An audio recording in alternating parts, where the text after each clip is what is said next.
एक बार आप पेड़ लगाएंगे वह 10 साल तक फलेगा। यदि 100 साल तक लाभ लेना हो तो एक बच्चे को शिक्षित कर दीजिए, वो को पढ़ा दीजिए, वो कुछ बन जाएगा, वो 100 साल तक आपको प्रॉफिट देगा।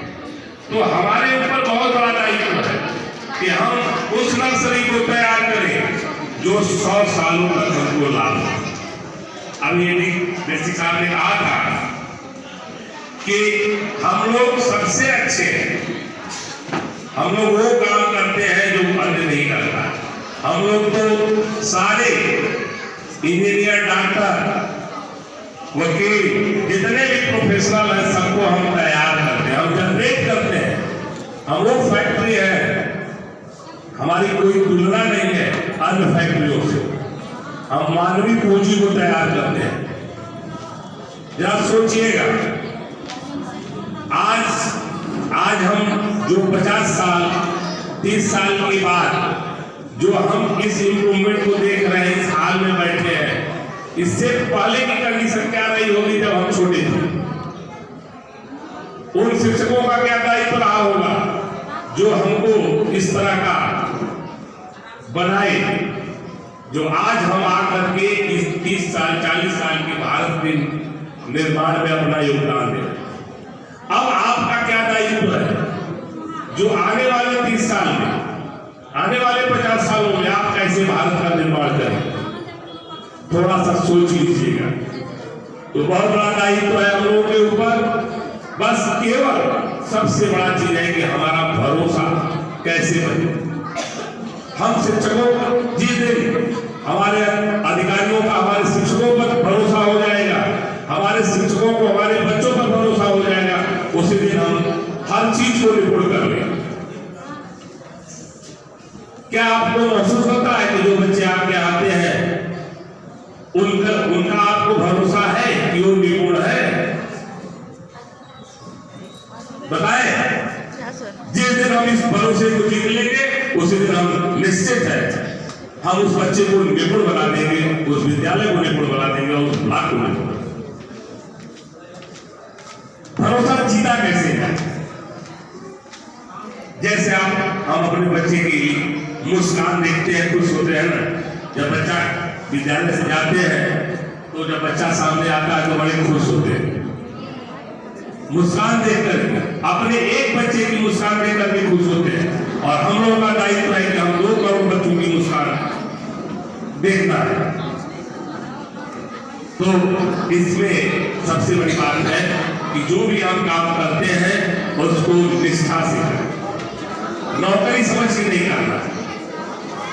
ये ऐसी कंपनी है जिसमें कि नौकरी की बात नहीं है, आप एक स्किल को डेवलप करते हैं।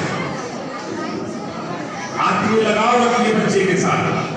सबसे बड़ा, जैसे कहीं हम लोग जाते हैं तो आंगनबाड़ी वालों से हम लोग को मिलता है कि अरे सर हम लोगों को क्या सरकार ये है वो है, बहुत सारी बातें मिलती हैं। आप सबसे बड़ी चीज सोचिए कि आप है क्या? आपकी नर्सरी से हम पौधा तैयार करते हैं और हमारे पौधे से फल और कोई लेता है तो सबकी निगाह है आप पर, ऐसी बात नहीं है। सबकी निगाह है और सबसे अहम जिम्मेदारी आपकी कि बच्चा जो आपको घर के परिवेश से आ रहा है उसकी मुस्कान आपके विद्यालय में कैसे आएगी? उस मुस्कान को बिखेरने का काम आपका है। हम तो उसको, उसकी भाषा को एक मानक रूप देते हैं, तो ऐसा नहीं है। उसकी मुस्कान कैसे बिखेरी जाए उसके लिए आपको बच्चा आपके पास 3 तो 5 साल तक रहता है, 3 से 6 साल, 3 साल तो आपके बीच में रहता है। 3 साल तक उस बच्चे को केवल मुस्कान उसकी लाना है, उसको समझ बनाना है, बैठना, उठना, चलना, बात करना, जो सर ने बताया था मौखिक भाषा का विकास करना है।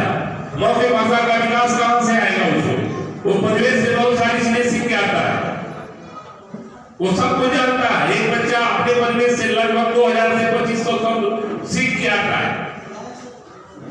हमको क्या करना है? उसके शब्दों को एक मानक रूप देना है। तो उस मानक रूप को देने की बहुत अहम जिम्मेदारी है। अपने को अलग मत मानिए। सब लोग जब तक मिल के नहीं चलेंगे तब तक काम नहीं हो। शिक्षा के 4 ध्रुव, पहले 3 ध्रुव थे, अब 4 ध्रुव बताए जाए गए। चारों ध्रुवों का होगा शिक्षक, शिक्षार्थी, पाठ्यक्रम और अभिभावक। अब अभिभावक जुड़ा हुआ है। हमारे जो आसपास के अभिभावक हैं वो कम पढ़े लिखे हैं, निरक्षर हैं। हमारी नियुक्ति उन विद्यालयों में है जहाँ के अभिभावक एकदम अशिक्षित हैं।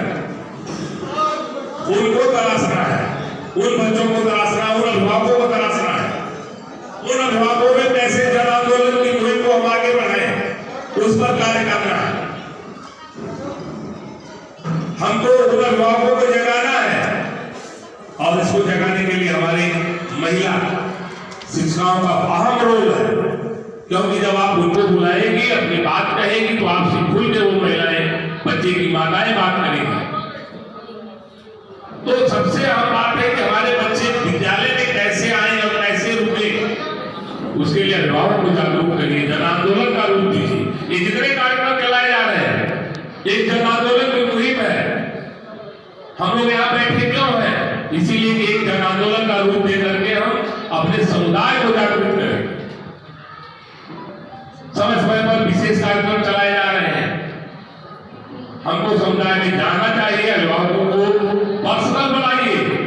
वो जैसे LIC का एजेंट होता है ना, कि हमारी पॉलिसी आपके पास पहुंचता है कि आपकी पॉलिसी ले लो, 1 दिन जाएगा, 2 दिन जाएगा, तीसरे दिन आप परीक्षा ले ही लेते हैं। तो आप एजेंट बनिए इन बच्चों के भविष्य के लिए। उपस्थिति रजिस्टर कहां पर है? किसी के पास है बता दें। बच्चे से संबंधित जितने पैरामीटर्स हैं, अभी आपको एक आंकड़ा मैं बता रहा हूं। हमारे 44 विभाग बच्चे के विकास पर लगे हुए हैं और उसके बाद 44 गवर्नमेंट के विभाग, उसके बाद बहुत तमाम एनजीओ लगे हुए हैं एक बच्चे के विकास के लिए। तो बताइए, उसके बाद भी कहीं न कहीं खामियां रह जा रही है, हम पर प्रश्न लगता है। समाज में हम लोगों का स्थान सबसे अहम है, लेकिन अभिभावकों के द्वारा ही हमारी जो पहचान है वो समुदाय में जाएगी।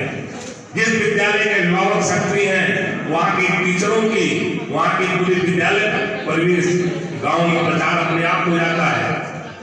अभिभावक ही हमारे जो है सारी चीजों को प्रचार करेंगे। कल समाज का मुंह बंद करने का काम अभिभावक करेंगे जब इसे हम जन आंदोलन।